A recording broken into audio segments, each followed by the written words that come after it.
Saudara, kita memasuki segmen Kompas Bisnis bersama saya Mario Sarong. Aliansi Ekonomi Indonesia meminta pemerintah ambil langkah tegas untuk menyelamatkan kondisi ekonomi Indonesia yang berada dalam kondisi darurat.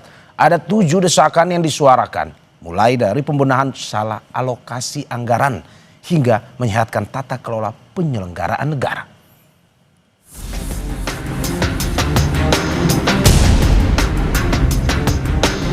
Aliansi Ekonom Indonesia yang terdiri dari ekonom dan pemerhati ekonomi menyampaikan 7 desakan darurat ekonomi.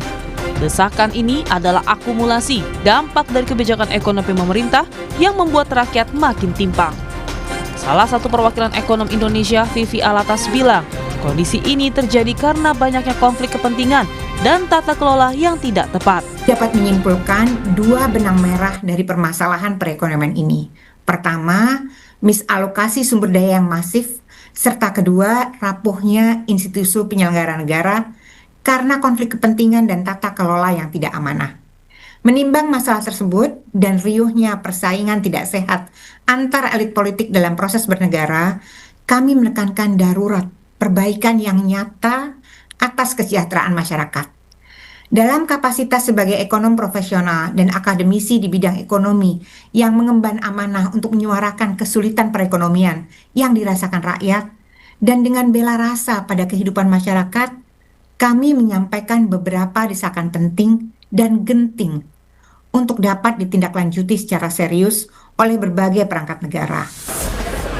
Sementara itu, ekonom lainnya, Elang Setiawan, bilang penciptaan lapangan kerja makin menyusut termasuk bagi kalangan muda yang seharusnya menjadi aset bangsa yang krusial. 7 desakan darurat ekonomi yang disuarakan ialah perbaiki secara menyeluruh misalokasi anggaran yang terjadi dan tempatkan anggaran pada kebijakan dan program secara wajar dan proporsional. Kemudian kembalikan independensi, transparansi dan pastikan tidak ada intervensi kepentingan pihak tertentu. Hentikan dominasi negara yang beresiko melemahkan aktivitas perekonomian lokal. Deregulasi kebijakan, perizinan, lisensi dan penyederhanaan birokrasi termasuk pencabutan TKDN. Prioritaskan kebijakan yang menangani ketimpangan dalam berbagai dimensi. Kembalikan kebijakan berbasis bukti dan proses teknokratis dalam pengambilan kebijakan serta berantas program populis. Dan terakhir, tingkatkan kualitas institusi, bangun kepercayaan publik, dan sehatkan tata kelola penyelenggara negara. 7 desakan ini bukan datang secara tiba-tiba. Para ekonom pun menegaskan gelombang protes publik harusnya menjadi alarm atas kondisi ekonomi nasional hari ini. Vicky Kwen, Tim Liputan, Kompas TV.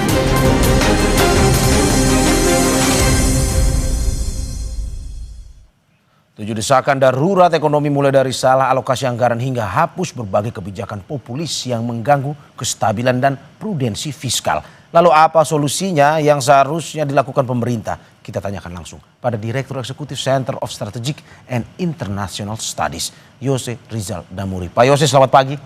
Ya, selamat pagi. Terima kasih Pak Yose sudah bergabung di Dialog Kompas Bisnis pada pagi hari ini.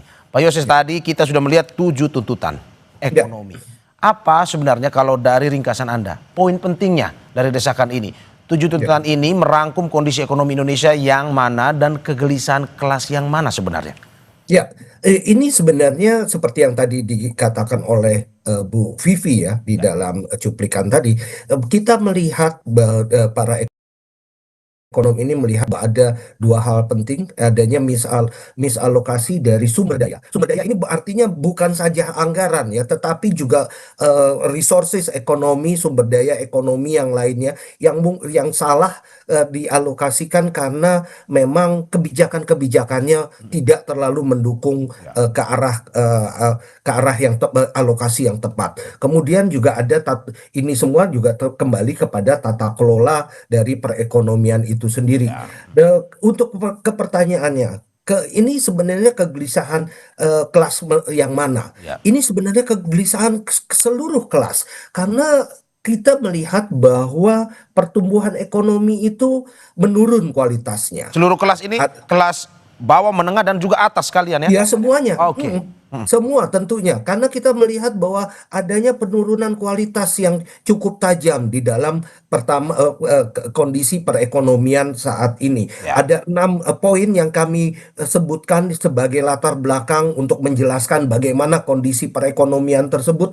Tetapi juga kemudian kita lihat bahwa ada beberapa poin penting di sana. Pertama, pertumbuhan ekonomi yang menurun Ya. kualitasnya ya. Kualitasnya misalnya kami menyebutkan bahwa pada tahun 2010 sampai tahun 2020 sebelum COVID misalnya, pertumbuhan ekonomi itu 5,4% secara rata-rata Ya. dan mampu mengungkit upah real tumbuh sebesar 5,1%.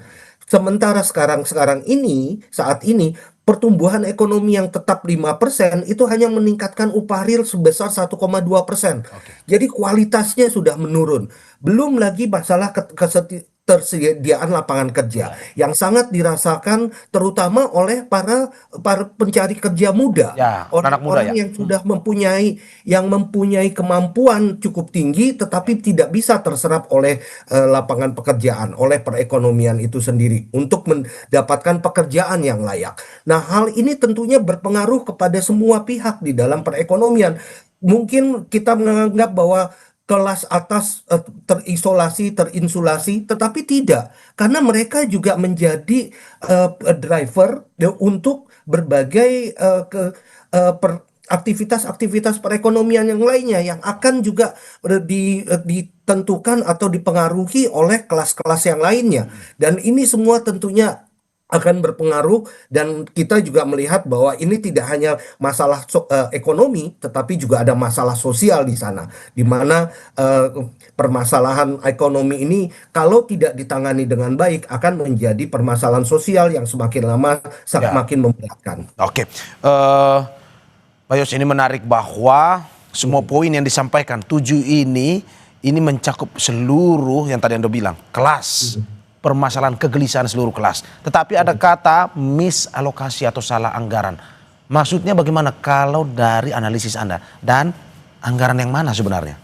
Ya, begini, sejak tahun kemarin, tahun ini bukan tahun kemarin ya, yang ditetapkan oleh sejak tahun kemarin, kita melihat ada perubahan besar-besaran di dalam struktur anggaran kita, terutama struktur spendingnya, struktur pengeluaran, di mana ada beberapa pos-pos baru Ya. yang cukup menyita porsi yang cukup besar di dalam anggaran kita. Padahal kita tahu pada saat ini kondisi perekonomian tidak sedang baik-baik saja. Biasanya di dalam dalam ilmu ekonomi ada istilah bahwa anggaran itu seharusnya countercyclical, Ya. di mana harus mampu ketika perekonomian sedang berjalan pada mesin rendah, itu anggaran harus mampu untuk meningkatkannya.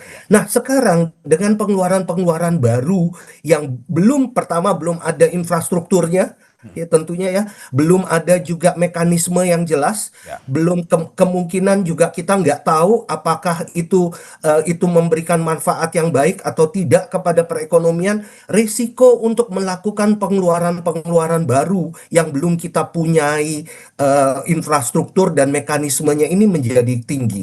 Belum tentu anggaran yang sudah disediakan memang bisa didisburse karena infrastrukturnya belum ada. Mekanismenya belum ada, Ya. prosesnya belum ada.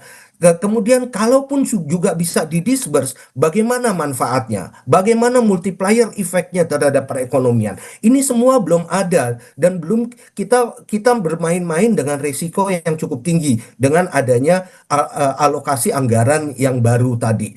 Ya, jadi mungkin memang alokasi anggarannya seharusnya ditetapkan pada berbagai porsi-porsi yang sesuai, begitu ya, yang memang sudah akan memberikan dorongan kepada perekonomian secara lebih cepat lagi. Oke, Mas Jose, yang perlu kami perjelas adalah terkait poin tentang program populis seperti ya kalau kita lihat makan bergizi gratis dan juga koperasi desa Ya. yang memang ya begitu gencar dilakukan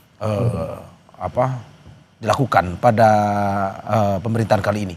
Tuntutan aliansi ekonom ini anggaran harus dikurangi atau programnya dihapus karena jadi beban fiskal. Menurut Anda seperti apa? Kalau Ya, pilihannya?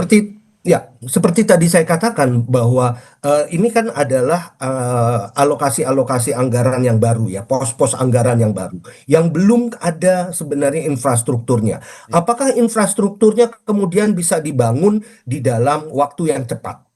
untuk disbursement dari alokasi anggaran tadi. Kemudian manfaatnya itu juga sekali lagi masih dipertanyakan. Mungkin memberikan makan siang, makan bergizi gratis di tempat-tempat lain, di negara-negara lain, itu memberikan manfaat yang benar, yang cukup tinggi. Tetapi tentunya ada prekondisi di sana. Ya, kita tidak bisa serta-merta meniru apa yang kesuksesan di negara lain, kemudian tiba-tiba kita taruh semuanya di Indonesia. Dan kita belum tentu ini juga memberikan manfaat. Dan yang kedua, selama ini kami tidak melihat bagaimana apakah ada studi-studi yang mendukung untuk makan bergizi gratis ataupun juga koperasi merah putih tadi. Apakah kemudian ada proyek-proyek yang ya kecil yang sudah dilaksanakan sebelumnya? Apakah kemudian kita juga sudah melihat secara besar, secara menyeluruh dampaknya terhadap perekonomian? Ini semua belum ada. Dan satu lagi tentunya sekarang ini semua program-program tersebut ditentukan secara sepihak oleh pemerintah tanpa adanya diskurs yang cukup besar, yang cukup baik. Padahal kita bicara tentang alokasi anggaran yang begitu masif, 171 triliun pada tahun ini ataupun 335 triliun pada tahun mendatang. Hampir sekitar 50% dari dana pendidikan itu pergi ke sana. Ini kan artinya akan mengurangi alokasi di tempat-tempat yang lain Ya. yang mungkin memang kita masih perlukan dan memberikan manfaat yang lebih besar serta juga lebih pasti bahwa akan didisburse secara Oke. secara pasti Pak Yose, secara baik ya. Pak Yose, Anda mau bilang atau memprediksi bahwa program-program yang baru yang infrastrukturnya masih belum lengkap atau bahkan belum ada, ini kemungkinan dengan anggaran besar untuk program tersebut bisa, ya kita bilang masih belum bisa berjalan lebih baik lagi ke depan seperti yang Anda prediksi tadi. Betul? Seperti itu. Ya, kita masih perlu belajar lagi sebenarnya. Oleh karena itu, kalau memang ini harusnya dijalankan pada tingkatan project dulu, pada tingkatan yang mungkin kita perlu evaluasi dan monitoring terus-menerus, bukan di dalam skala yang begitu masif dan menyita anggaran yang begitu besar. Oke. Pak Yose, selain permasalahan teknis tadi, ini pun juga ada permasalahan-permasalahan lain yang dirasa bisa menjadi ganjalan dalam proses ekonomi di negara kita. Salah satunya adalah perizinan yang dirasa masih berbelit terutama di birokrasi. Apakah betul seperti itu? Tapi sebelum Anda menjawab, kita saksikan jeda berikut. Oke.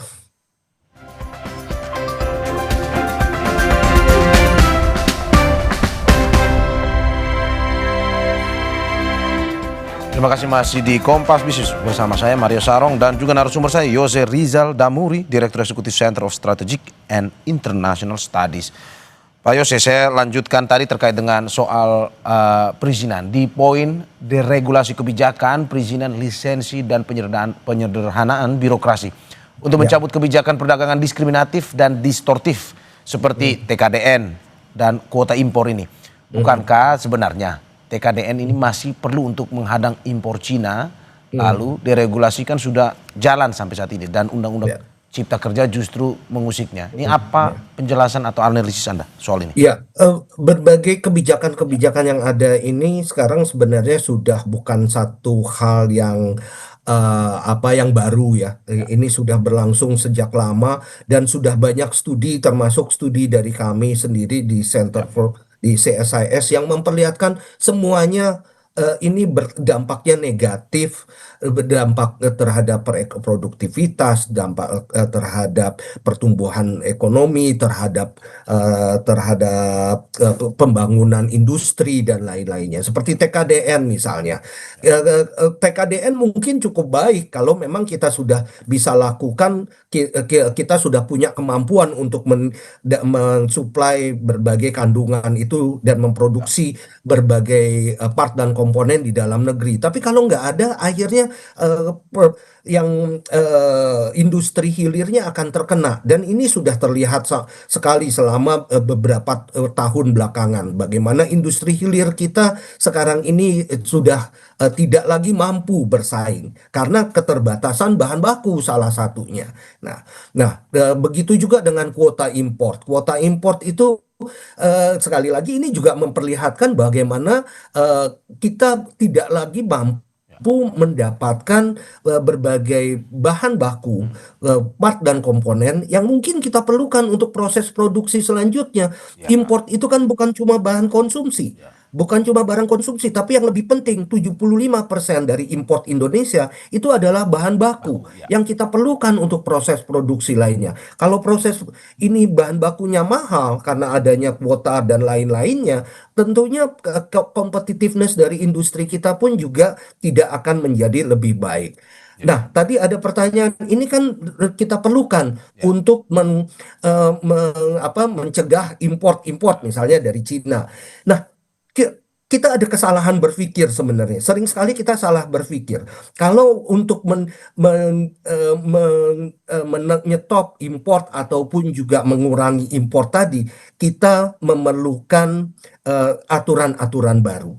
Padahal permasalahannya bukan di aturannya. Kita sudah cukup punya aturan yang banyak, tetapi pada implementasinya, kebanyakan barang-barang yang datang masuk ke Indonesia itu adalah barang-barang ilegal. Dan itu kenapa bisa ilegal? Karena aturan-aturannya tidak dijalankan dengan baik. Ya. Jadi ini masalah implementasi jangan di mix, jangan disalahpahami dengan aturan. Kita bukan kekurangan aturan. Kita cukup punya banyak aturan, bahkan yang aturan itu memberatkan. Yang ada adalah implementasi dari aturan tersebut. Implementasi ini yang pada akhirnya Pak Yose ada tuntutannya terkait dengan kembalikan independensi dari Bank Indonesia, selain itu juga dengan BPS. Apa maksud dari tuntutan ini kalau melihat? Apakah mungkin saja data-data dan kebijakan yang dikeluarkan lembaga ini tidak menggambarkan kondisi ekonomi realnya? Apakah kalau kita lihat Bank Indonesia sekarang menanggung beban fiskal dan data BPS dipersolek? Ya. Nah, ini sesuatu dua hal yang berbeda ya, tetapi pada prinsipnya adalah independensi dan kredibilitas. Oleh Bank Indonesia sebagai bank sentral seharusnya memang fokusnya, tugasnya adalah menjaga moneter. Walaupun memang di dalam Undang-Undang P2SK yang baru kita melihat bahwa ada keinginan atau ada keharusan Bank Indonesia, bank sentral ini untuk turut mendorong pertumbuhan ekonomi. Tetapi itu bukan tugas utama dari Bank Indonesia. Yang paling penting adalah menjaga kondisi moneter, kondisi perekonomian. Jadinya kalau sekarang ini burden sharing itu diberikan kemana-mana, ini kelihatannya sudah menyalahi marwah dari bank sentral itu sendiri. Burden sharing mungkin diperlukan ketika kondisinya emergency di dalam kondisi COVID kemarin ini. Tetapi kalau tidak ada keharusannya hanya untuk membiayai program-program pemerintah yang tadi sudah kita bahas tadi, yang begitu besar, begitu masif, sementara kita nggak punya uang. Tentunya ini berimplikasi kepada perekonomian secara besar. Oleh karena itu, kembalikan independensi dari bank sentral ini menjadi salah satu tuntutan yang paling utama juga bagi dari kami Partai Ekonomi. Oke Pak Yose, terima kasih banyak atas apa yang disampaikan. Semoga bisa memberikan masukan kepada pemerintah terkait bagaimana menangani persoalan ekonomi yang dirasakan seperti Anda bilang tadi, seluruh kelas Indonesia. Mengejutkan, tetapi ini menjadi PR yang perlu dicarikan solusinya oleh pemerintah. Sekali lagi terima kasih Pak Yose. Sehat-sehat. Terima kasih. Mari.